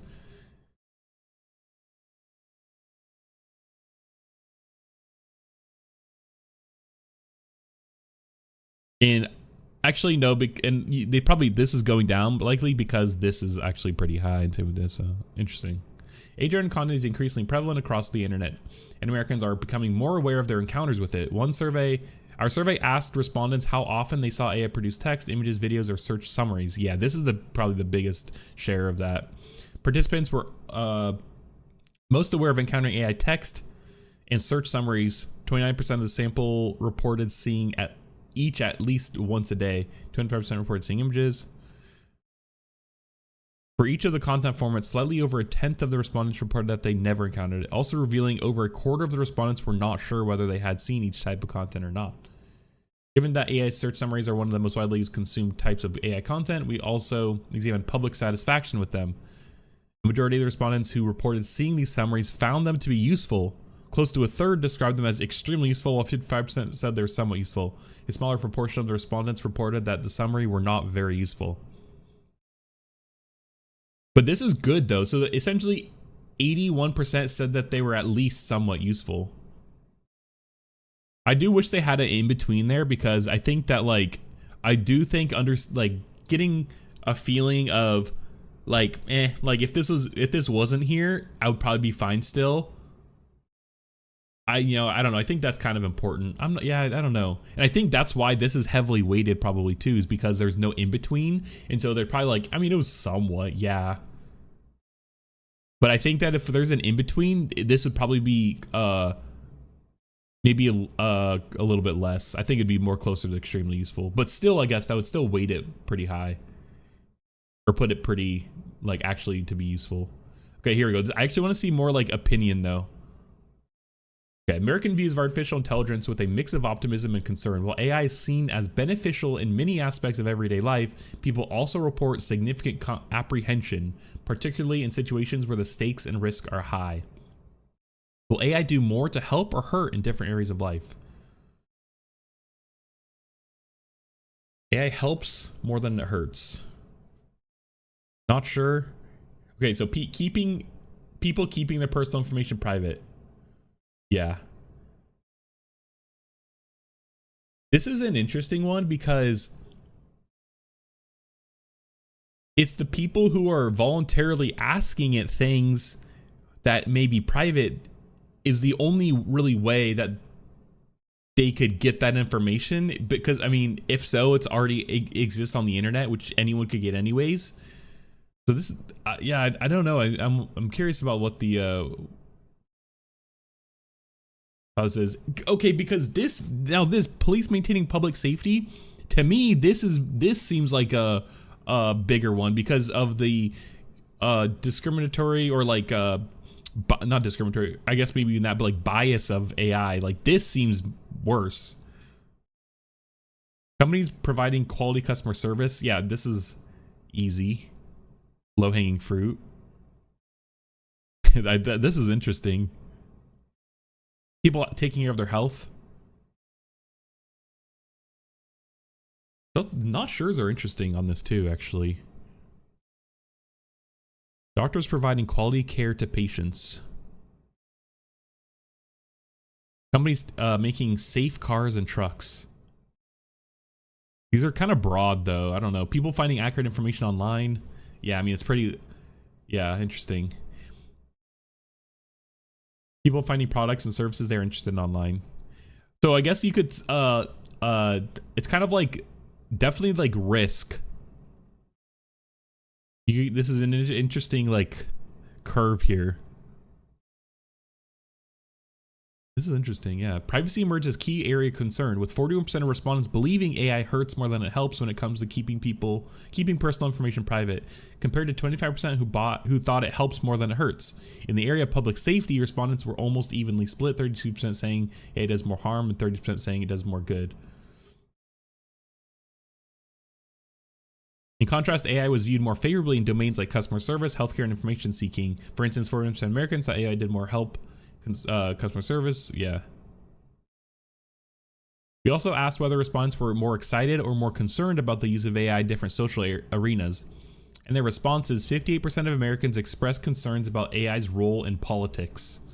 58% felt the same about its influence on news media, as our survey was fielded close to the 2024 election. Yeah, these numbers likely reflect public fears about misinformation manipulation. Mental health and education were also viewed as with caution. They're concerned about, more concerned than excited about AI's impact in mental health. Interesting. In education. Education is, I'm actually surprised, because education is one way where I feel like it's great. I've been using it to help me learn lately, like more seriously, and it's great. They're more optimistic about science and medicine. 40 students reporting they were concerned. Wow. Oh, okay, here it is. More concerned, equally concerned, and excited, more excited. Wow. They're all more concerned. Are you excited or more concerned about the use of AI in artificial scenarios? Customer service? Like, imagine being like, bro, I'm excited about customer service. Yes. AI and customer service? That's my shit. Like, I can't wait to talk to a bot. That actually solves my problem. Yeah, this is interesting. I wonder what, like, I do wonder why though, because I guess it's misinformation, but yeah, it's hard. It's, you know, technology is dual use. It can be used equally for good and bad. And I know, I feel like kind of regulation kind of comes in and helps stop the bad to allow it to be used a little bit less. But I do feel like the upside is pretty good, especially with like information stuff, which the news media is potentially sharing information. But also in science, it's interesting that I would think that this would be we'd be more optimistic in things like science, because that's what it kind of AI is falls under science, I guess. Huh. Okay, here we go. Public approval of AI largely depends on the nature of the task it performs. We asked people how much they would approve of different activities that AI could carry out. Support was highest for low risk and convenience oriented tasks. And this I feel like goes in line with this up here. These are kind of generally low risk and high convenience. So like finding products and services, finding accurate information. And these are all like higher risk. This isn't, honestly, but I feel like it kind of matches these up here. So I imagine the sentiment might be a little towards the same. For instance, a plurality of respondents said they would somewhat or strongly approve of AI performing household chores and creating art.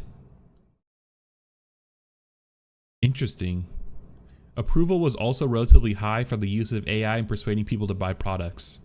Disapproval was strongest for tasks where mistakes could have serious consequences. A majority of respondents would somewhat or strongly disapprove of AI performing surgery on them, driving them in a car, or making financial decisions for them. Bro, financial decisions, that's like one of the best ones. Actually, literally on my whatever. My daily note was like consult AI for portfolio rebalance. People are also critical of use of AI to write student papers. Okay, strongly, somewhat disapprove, neither nor somewhat strongly approve. Okay. Performing household chores, creating art.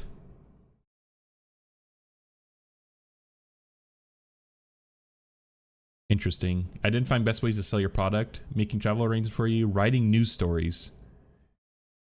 That's interesting. I wonder what, why though? It's probably a trust thing and like a misinformation thing, but realistically, if it's checked, then I don't know. That's interesting. Diagnosing medical problems. See, these are like one of the actual, they're good at those, the thing.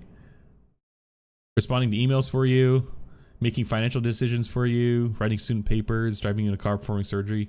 That's interesting, because these are some of these things are actually what they're really good at.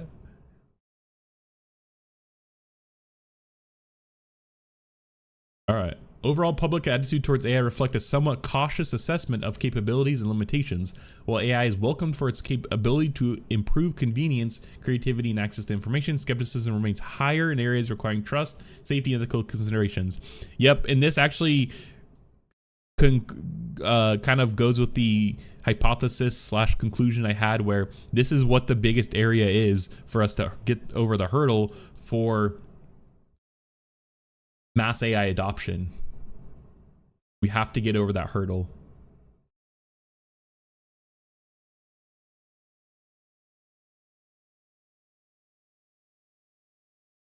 Yeah, this was so insightful. I'm actually really glad I looked at it on stream, so at least some other people could see it. But this is interesting. This is very interesting. Highly, if you want to read it for yourself, check it out right here. National AI Opinion Monitor, NAIOM.net.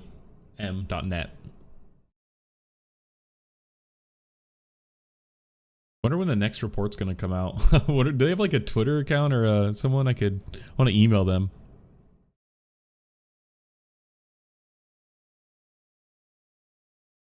Yeah, but this is cool. This is going to be a good indicator for like adoption, and just having opinion is important, because this helps you, like, we understand now where people don't trust AI, and we could kind of come in here and fill the gap.